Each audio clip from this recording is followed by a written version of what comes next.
A mí me gusta definir la peli como... habla de cuando tomamos una decisión importante en nuestras vidas y siempre hay una parte de nosotros que toma justo la contraria también. Y entonces es una película que para mí habla sobre la coexistencia, es decir, sobre cómo siempre hay un momento en nuestras vidas donde echamos la vista atrás y nos preguntamos qué hubiera sido de mí si en vez de hacer aquello hubiese hecho aquello, ¿no? Y yo creo que ese momento siempre llega en nuestras vidas. Y entonces me pareció muy interesante el concepto de plantear un personaje que lo estamos viendo vivir todas esas vidas a la vez, ¿no? La decisión correcta, la equivocada o la no equivocada, sino simplemente la otra y la otra, ¿no? Y de cómo al final todos esos yos que se desdoblan sí acaban confluyendo en un final común, ¿no? Porque yo creo que eso es como parte del destino, ¿no? Que al final sí que tenemos que volver a unirnos para despedirnos por todo lo alto de la película.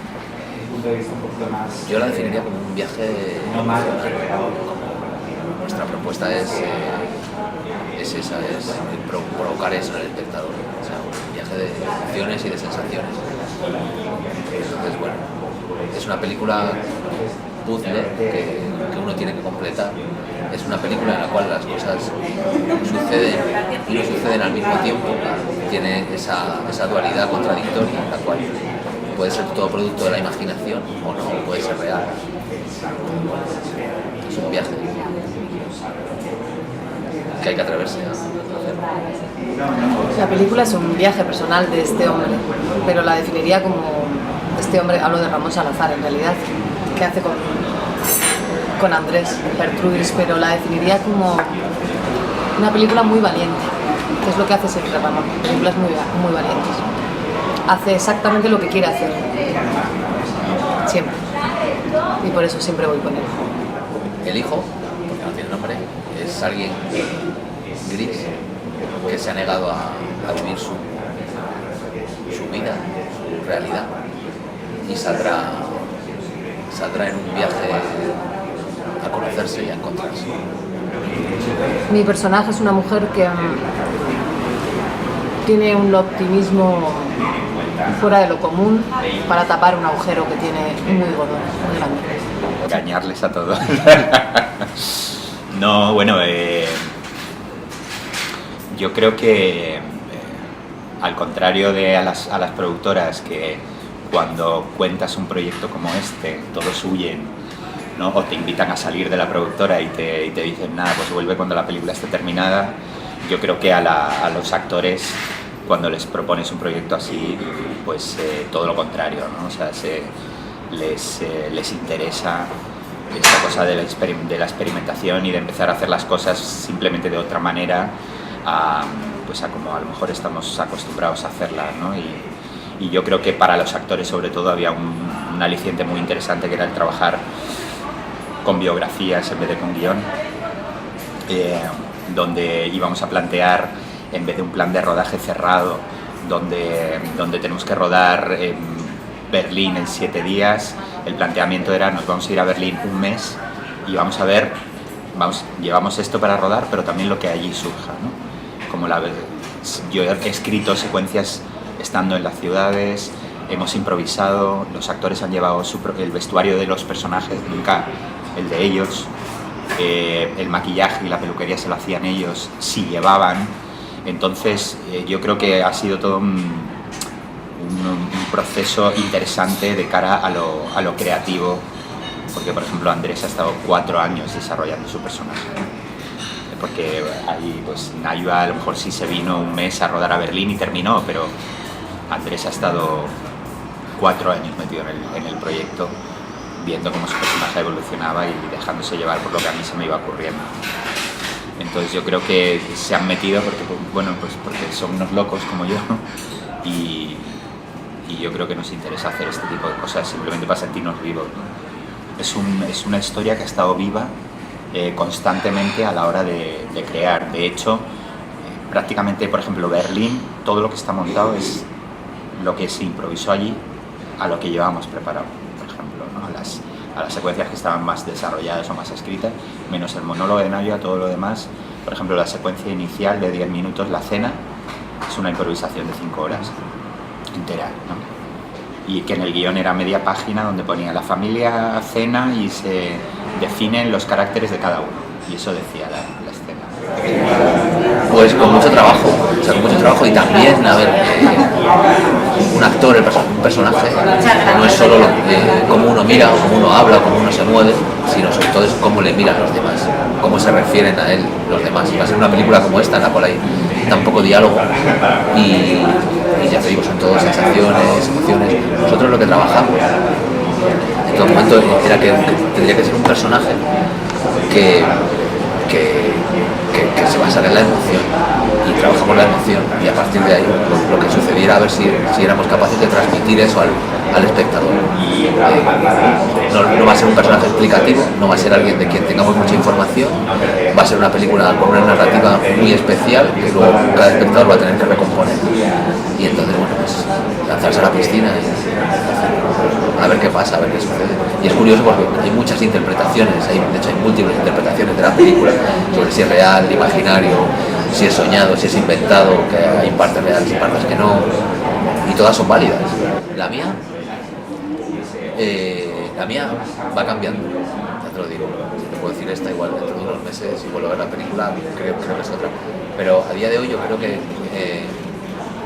París no sucede, creo que París es fruto de su imaginación, es una necesidad que tiene él de reencontrarse con esa infancia, de enfrentar esa infancia, de revivir la parte bonita de su infancia para darle fuerzas y salir y explorar lo que sería todo lo que se ha perdido de su juventud en Berlín, desde pues, el descubrir el sexo, el descubrir otro tipo de experiencias, el hacerse cargo uno de sus emociones, de sus sentimientos y no de depender de una figura como la de la madre que le mantiene bajo un paraguas, una relación edípica y marcada por un trauma. O sea que, para mí esa sería la interpretación a la cual me agarro en este momento. Lo hemos diferenciado más que por paleta de colores, yo creo que por luz, ¿no? Es por intensidad de luz. Yo creo que Madrid es esta parte más contrastada, oscura y enfermiza, ¿no? Donde todo está contrastado, donde los negros son como muy aplastantes, incluso con un tono verdoso, por decir como enfermizo, ¿no? Y a medida que el personaje va evolucionando en su viaje, va perdiendo esa oscuridad y ganando tanto en color como en luz, ¿no? Yo creo que París sí que tiene esas tonalidades más pastel de cuentos, ¿no? Tiene los colores como más vivos, tiene una cosa que a mí me recuerda a la infancia, ¿no? Y Berlín tiene esta cosa más del campamento de verano, donde todo es luminoso, pero a la vez también está como desdibujado, ¿no? Es como cuando dejamos una fotografía al sol y va perdiendo nitidez, ¿no? Entonces era más por ese tipo de sensaciones que por unos colores concretos, ¿no? Más por la evolución que hace el personaje y lo que la luz y los colores van simbolizando en el viaje de ese protagonista. Pues Madrid como punto de partida, como ciudad de la que ya estoy yo también un poco harto. París, por la imagen que tenemos preconcebida de París, de que es como una ciudad de cuentos, y sin embargo es una ciudad como muy hostil. A mí me lo parece que es una ciudad muy hostil. Y Berlín porque fuimos a rodar en agosto y me parecía el ejemplo de lo que yo quería como campamento de verano, ¿no? Yo había estado justo el verano anterior y tuve esa sensación, ¿no? de que aquello era como demasiado bonito, de que ibas a querer volver al verano siguiente y de que ya no te ibas a encontrar lo mismo, ¿no? Y entonces a partir de ahí empezó a surgir esto. Pues rodar con él siempre te plantea cosas que no son muy fáciles que a mí no siempre me gustan mucho. Me involucró en el proyecto más tarde que a los demás y me dijo que tenía que ir a convivir que tenía que vivir con los demás actores en la misma casa. Y eso no me hizo mucha gracia, sinceramente. Pero al final resultó ser absolutamente necesario. Que si no tienes mucho dinero, lo que tienes que tener es mucho tiempo para convivir con el resto de los actores, para que todo lo que no ensayas lo tengas en convivencia, que es al final como ensayar. Y eso es lo que hicimos, convivir todos en un piso. Así que estuvimos un mes entero rodando y aparte viviendo juntos. Un poco Gran Hermano, sí. No soy muy de Gran Hermano. pero fue Gran Hermano, pero me llevo muy bien con Paula, era amiga ya, y con Manu, son gente muy fácil para vivir con ellos en convivencia, si no, no me hubiera metido en el proyecto, sinceramente, dependía mucho de con qué gente tenía que estar en el piso también, ¿no? Y es gente que respeta muy claramente el espacio del de enfrente, o sea que cada uno estaba a lo suyo y a la vez veíamos cómo funcionábamos y luego en escena funcionábamos de la misma manera. Cómo plantea la película Ramón tiene mucho que ver, él saca la parte positiva de lo que tiene que ver con... Es que, a ver, yo me voy a poner no más agorera, pero me pongo más práctica, ¿no? Tiene que ver con no tener medios. Entonces, cuando no tienes medios, la imaginación provoca el acontecimiento, es decir, o sea, todo tiras de... Lo haces con otras cosas, con otras armas. Entonces, si tienes medios, todo el mundo está cumpliendo su trabajo, no necesariamente consigue el mejor resultado, pero esta es una película que nació ahí. No necesariamente es lo ideal. O sea, está bien cobrar suficiente por lo que haces, dejarte el alma y poder vivir de ello, todas esas cosas que hoy en día están como medio mal vistas. Poder vivir de lo que haces está mal visto en este país, entonces es complicado. O sea, gratis, estar todo el día dejándotelo todo gratis es complicado, no está bien. Tenemos que decir que no. Entonces el dinero es la retribución y el juego en el que hemos entrado todo el mundo y que comprendemos todos. Estoy muy pesada con este tema, pero es que me parece importante, ¿no?, decirlo. Entonces en el caso de Ramón lo que pasa es que Ramón consigue que aún así todo sea maravilloso. Pero todo tiene que ver con que no había manera de hacer la película así, ¿no? Finalmente la estrena, finalmente se distribuye, finalmente hicimos la banda sonora, finalmente interpretamos los papeles y se hizo de esta manera, se subió de esta manera porque no tenía por qué estar esperando el dinero. Pero lo que pasa es que un director como él tendría que poder tener dinero para rodar. Pero lo que pasa es que en un mundo como que tiene que ver con lo creativo es muy confuso. Que la gran mayoría de las veces, como lo han hecho las grandes multinacionales todo el rato, se aprovechan de las ganas del creativo. Entonces, en este caso merece la pena, pero casi nunca merece la pena. Es hacértelo tú mismo o no hacerlo. Pero todos podemos hacerlo. Quiero decir, te construyes tu propio personaje, haces tu propia obra de teatro, haces tu propio disco, haces empresa contigo mismo. El imaginario de Ramón y esta manera tan preciosista de rodar y de interpretar que tenemos todos responde a la necesidad, que creo que es importante que se entienda. Responde a la necesidad, al que no había. Entonces todo se construye en base a como no hay nada, lo hacemos todo. Y eso, Ramón ahora Ramón está contento, pero casi le cuesta la salud.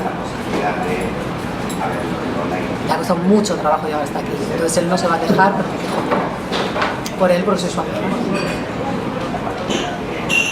Entonces, como soy su amiga y no me apetece que cada vez que quiera rodar, porque le va la vida en ello, le cueste la salud, no puede estar detrás de una película 4 años y después 800 años para poder estrenarla y piedra tras piedra, o hace algo o encuentra a alguien que apoye su punto de vista, porque si el punto de vista que tiene y lo que quiere contar ahora no es lo que vende, porque lo que vende es absolutamente necesario también, entonces tendrá que encontrar a alguien que le apoye para que ese camino no sea tan complicado. Lo único que te estoy dando es un matiz, abriéndote un poco más a lo que en realidad ha sido este paseo por las nubes.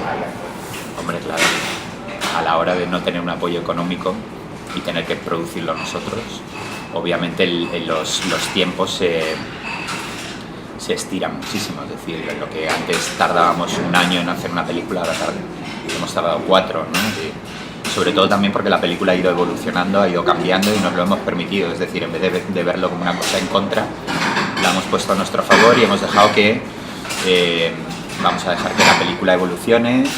Si tenemos tiempo de cambiar, de mejorar cosas, vamos a aprovecharlo. Si no hay prisa por estrenar, vamos a estar montando 1 año y medio y así todo, ¿no? Y yo creo que lo bueno de autoproducirse es que no tienes la presión de un productor, libertad absoluta, y eso lo hemos aprovechado y lo hemos disfrutado absolutamente. O sea, yo le dije al director de fotografía, porque probamos muchísimos otros formatos al principio de soportes, y yo quería que la cámara acariciara a los personajes. Y la única que permitía eso era la 5D, o sea, de poder ponerle la cámara aquí al actor, ¿no? O que le pasara por el brazo, o hacer que la cámara volara alrededor del personaje, ¿no? Entonces, a la hora de plantear una película donde estamos planteando más el alma que los sucesos, que las historias, pues la 5D era como el aliado perfecto, y no solo a la hora de lo que planteaba el rodaje, sino a la hora de rodar por ciudades europeas, ¿no? Donde ir con una cámara nos hacía pasar totalmente desapercibidos, o sea, se pensaban que éramos turistas en vez de personas que estábamos rodando una peli.